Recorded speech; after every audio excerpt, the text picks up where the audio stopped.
Depression और उदास रहने में फर्क होता है। आज मैं इसी के बारे में विस्तार से बताना चाहता हूँ। डिप्रेशन एक मेंटल इलनेस है, इसी की वजह से इसे समझना बहुत ही मुश्किल है। अब रही बात उदास रहने की, तो यह लगभग सभी लोगों को महसूस होता है। उदास रहने के कई कारण हो सकते हैं, जैसे किसी कंपटीशन में हार जाने से, किसी से झगड़ा करने से या किसी एग्जाम में कम मार्क्स आने से हम उदास हो जाते हैं, लेकिन उदास की भावना गायब हो जाती है। क्लिनिकल डिप्रेशन एक मेंटल डिसऑर्डर है और आप इसे चाहते हुए भी इसे दूर नहीं भगा सकते।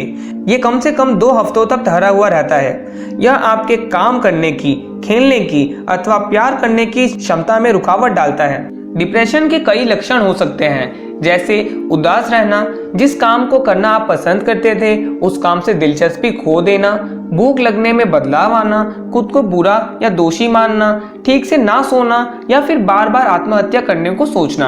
अगर आपको इनमें से कम 5 लक्षण हैं, तो साइकियाट्रिक गाइडलाइंस के हिसाब से आपको डिप्रेशन हो सकता है।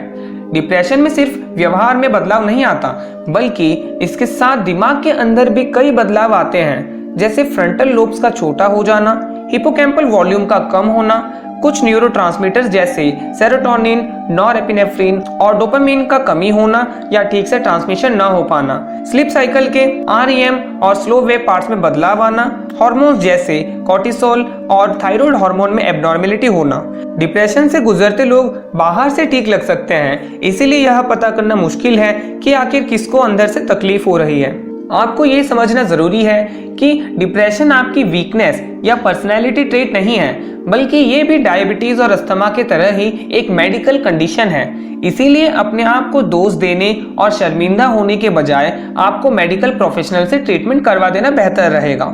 इसके अलावा घर में रहकर ही बेहतर महसूस करने के लिए आप गाना सुन सकते हैं, नाच सकते हैं, एक्सरसाइज कर सकते हैं और योगा आसन जैसे भुजंगासन, सर्वांगासन और सेतुबंधासन कर सकते हैं। इस वीडियो को शेयर करके लोगों को एजुकेट करें। अगर आपको यह वीडियो अच्छा लगा हो तो इसे लाइक कर दीजिएगा। इसी तरह से साइंस वीडियोस देखने के लिए इस चैनल को सब्सक्राइब करना मत भूलें। इस वीडियो को देखने के लिए आपका धन्यवाद।